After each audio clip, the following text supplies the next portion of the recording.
C'est l'heure de parler cuisine avec vos hôtes, Marc et Guy. Et c'est l'épisode 18, on va parler de la chandeleur et des crêpes.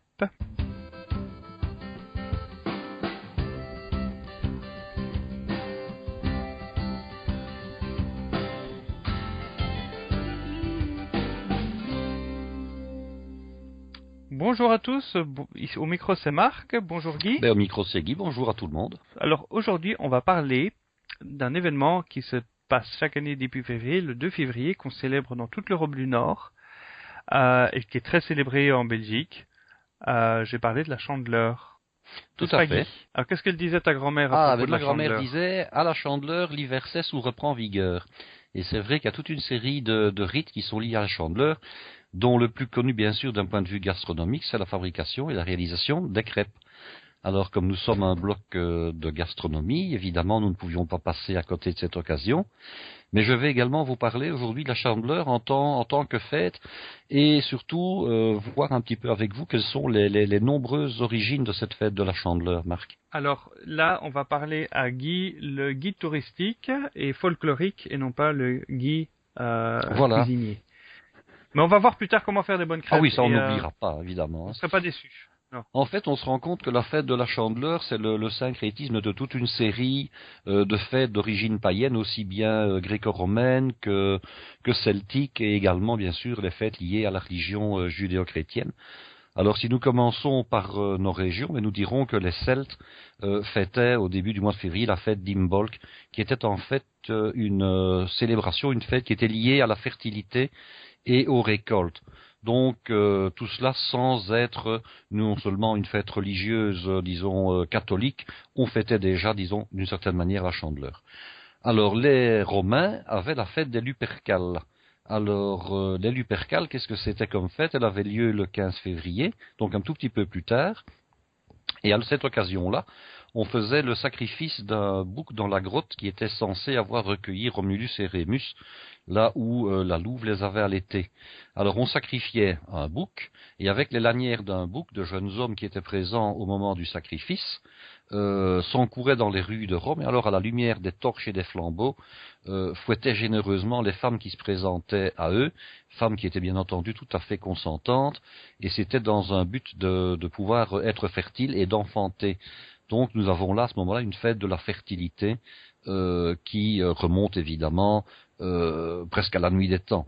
Et alors, oui, mais à la lumière des torches. Et alors, d'un point de vue judéo-chrétien, mais les Romains mangeaient des galettes de céréales à ce moment-là aussi. On sacrifiait bien sûr le bouc, mais on mangeait également des galettes. Et on se demande si la fête donc de la chandeleur où on mange des crêpes, finalement, ne s'est pas également basée là-dessus.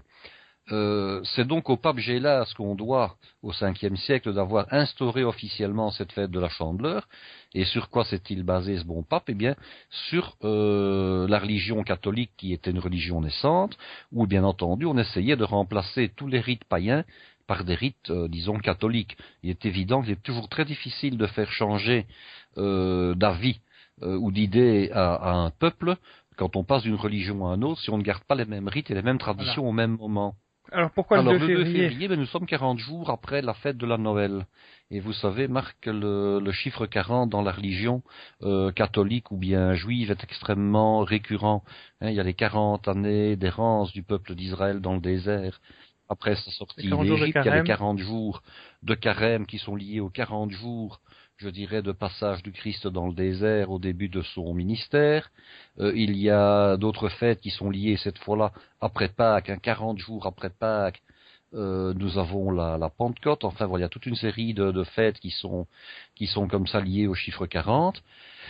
Et donc, 40 jours, je dirais, après la Noël, nous avons la chandeleur. Alors, la chandeleur, qu'est-ce que c'était à l'origine? C'était la fête de la purification de la Vierge, puisque dans la religion juive, et même dans la religion chrétienne, jusqu'il y a très peu de temps, une femme qui avait accouché était considérée comme impure, puisqu'il y avait bien entendu une idée de présence de sang.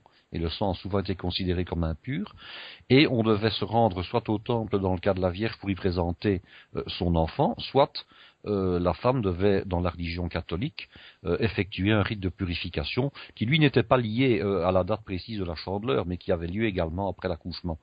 Alors, C'est comme ça qu'on se retrouvait à baptiser nos enfants. Tout à fait. Parce on avait un rite de toute façon à l'église ou à la Tout à fait. Et le rite qui consistait à purifier la femme après ses couches s'appelait les relevailles dans la religion catholique. Alors, on dit que c'est donc le fameux pape Gélas Ier qui, au 5e siècle, a instauré cette fameuse fête de la Chandeleur. Donc, comme ça, c'est une fête où on demande de aux pèlerins venir de avec venir. des chandelles que l'on bénit bien sûr à cette occasion-là. Donc, Chandeleur, ça vient de chandelle. C'est également la fête des Lumières. Et à cette occasion-là... Donc on bénit des chandelles à ce moment, des donc, cierges. attendez, parce que sinon on va tout oublier, ça ne va pas marcher. Donc à cette occasion-là, pour revenir avec nos histoires de crêpes, le pape Gélas, disait-on, offrait des crêpes aux pèlerins, puisqu'il respectait en cela l'ancienne fête païenne des Lupercales où les Romains mangeaient des galettes de pain. Hein, mais en même temps on bénissait les chandelles, et ces chandelles étaient censées avoir toute une série de vertus. D'une part, le fait d'être bénies, elles étaient donc consacrées, elles avaient acquis un pouvoir. Quel était ce pouvoir? Le pouvoir, entre autres, d'éloigner la foudre, le pouvoir de protéger la maison des démons, le fait également le chasser le diable, le fait également que quelques gouttes de cire de ces fameuses bougies bénies à la chandeleur déposées sur des œufs et ensuite remis à couver assuraient une bonne fertilité aux œufs et à la couvaison. Donc vous voyez, ces cierges avaient une énorme importance. Il faut également dire... Ouais, mais aller verser de la cire de chandelle sur des œufs, c'est pas un peu dangereux avec toute la paille? Oui, non, je crois qu'il faut quand même reprendre les œufs et verser les gouttes de cire avec beaucoup de précaution et ne pas mettre le feu au poulailler. Ça serait pas une bonne idée. Hein. Et alors, qu'est-ce qui se passait également? C'est qu'à la Chandeleur, on se rendait compte que les jours commençaient à devenir de plus en plus longs. Hein. Bien sûr, on vient de quitter l'hiver où le 21 décembre... il fait les nuits les plus longues de l'année. Hein, on espère évidemment chaque année que le soleil va enfin aller contre les ténèbres et gagner son combat. Et ici, à la Chandeleur, eh bien, les jours commencent sérieusement à rallonger. Donc, on fête également, finalement, le disque solaire. Et de nouveau, au niveau de la symbolique, on retrouve une petite ressemblance entre le disque du soleil, hein, jaune et doré, et évidemment les crêpes qui sont des disques de pâte, bien sûr, jaunes et dorés, que l'on pouvait consommer à cette occasion. Alors, il y a encore un autre point, c'est que la fête de la Chandeleur, quelque part, elle est un petit peu liée au carême. Hein.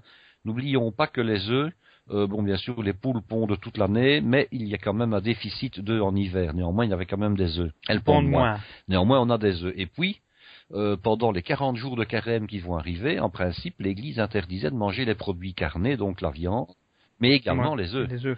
Donc, on ne peut plus consommer un œuf. Qu'est-ce qu'on fait avec les œufs qu'on avait gardés pendant tout l'hiver et qu'on avait encore là des poules qui pondaient de temps en temps? On fait des crêpes. On fait des crêpes, on liquide tous les œufs.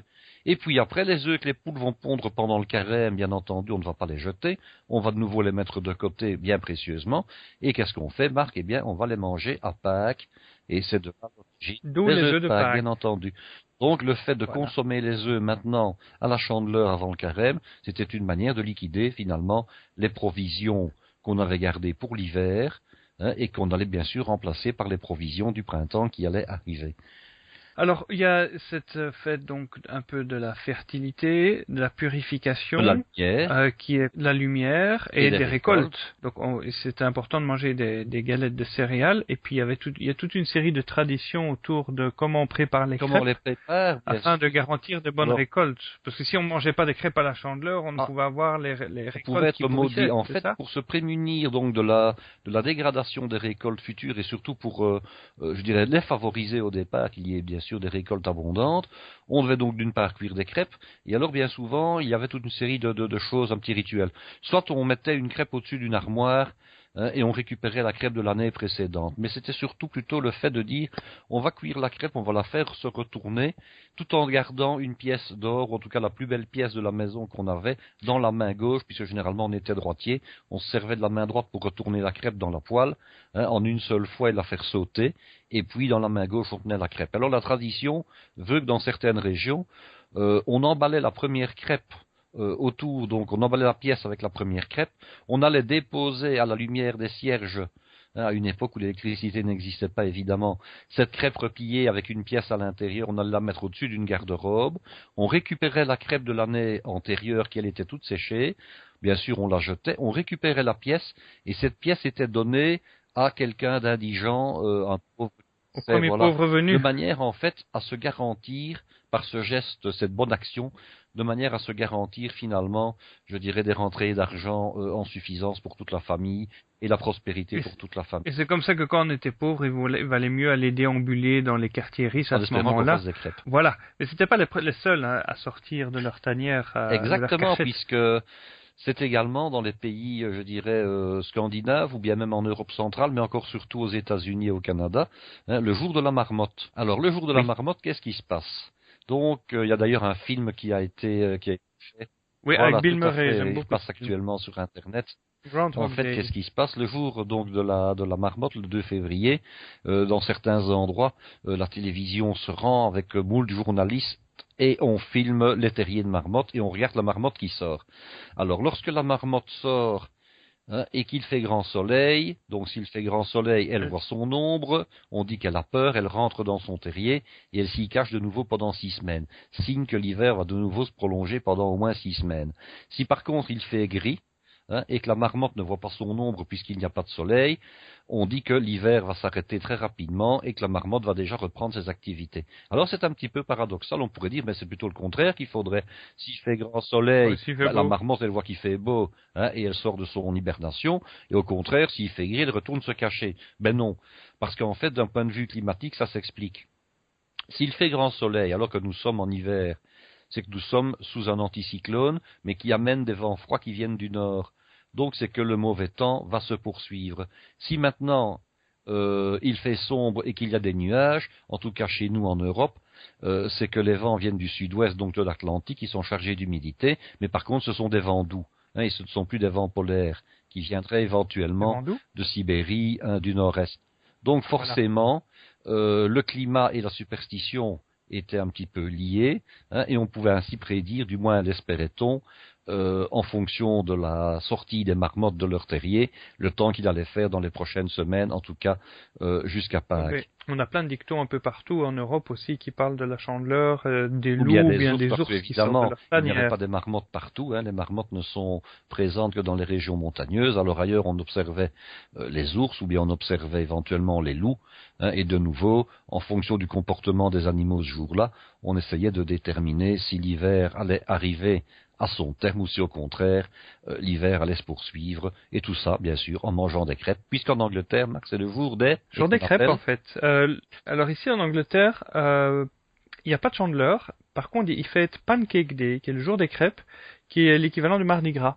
Donc c'est à peu près dans le même esprit. Donc le mardi avant le mercredi des Cendres, qui est le premier jour du carême, on liquide ses stocks d'œufs et on se les mange sous forme de crêpes. L'avantage de la crêpe, c'est que c'est quelque chose qu'on peut préparer très facilement. On va le voir dans l'émission prochaine. Guy va vous expliquer comment faire des crêpes de toutes les façons qui soient. Les 3 ingrédients de base, c'est des œufs, de la farine, un liquide, C'est ça. c'est ça? Et puis, j'expliquerai également ce qu'on peut mettre en plus et surtout la technique pour y arriver. Mais Marc, vous savez d'où vient le mot crêpe finalement? Le mot crêpe. Le mot crêpe, eh bien, le mot crêpe est un mot très ancien qui existait déjà dans la langue française au XIIIe siècle et qui se disait crespe. Et en fait, c'est un mot qui vient à l'origine du latin, bien entendu, et on retrouve le mot crépu, qui est de la même famille. Alors, quelle similitude est-ce qu'il y a entre les crêpes et les cheveux crépus? Eh bien, c'est que les cheveux crépus et le bord des crêpes sont les mêmes, c'est-à-dire tout frisé. Ah oui, ça colle, crolle, comme on dit. en Belgique. Donc, ce sont toutes des petites En Belgique. ondulations, je dirais, de matière croustillante, qui bordent des crêpes, comme les cheveux frisés sont, éventuellement, tout ondulés, tout frisés, tout crépus. Et c'est pour ça qu'on se Et on se crêpe le crêpe le chignon. chignon, voilà. Pas, petite femme plutôt. Parce que quand on se tire sur les cheveux, qu'est-ce qu'on fait? On les crêpe, puisqu'on leur donne, je dirais, une apparence crépue, hein. Ok. Voilà, ça c'est pour l'explication historique, folklorique, religieuse de la chandeleur. La prochaine émission, on va vous expliquer comment faire des crêpes et puis surtout, on en a déjà parlé. Donc, il y a un truc qui me fait trépigner d'impatience. Guy va nous donner le truc pour éviter ou minimiser au maximum les grumeaux qu'on a dans notre pâte à crêpes. Parce que si vous suivez la majorité des recettes que vous allez trouver sur Internet, vous allez avoir des grumeaux. Et il va vous expliquer pourquoi. Et il va vous donner les petits trucs que les professionnels appliquent afin d'éviter d'avoir des grumeaux dans leur pâte à crêpes. Alors restez à l'écoute parce que le prochain épisode, on vous expliquera tout ça. Eh bien, à la prochaine fois. Merci Guy, à la prochaine fois. En attendant, si vous avez aimé cet épisode, n'oubliez pas que vous pouvez toujours interagir avec nous, poser votre question, la page Facebook, le compte Twitter, ou sur le site internet parlescuisines.com où vous retrouverez les notes de cette émission et des émissions futures et des émissions précédentes. Merci beaucoup Guy. À bientôt. Au revoir.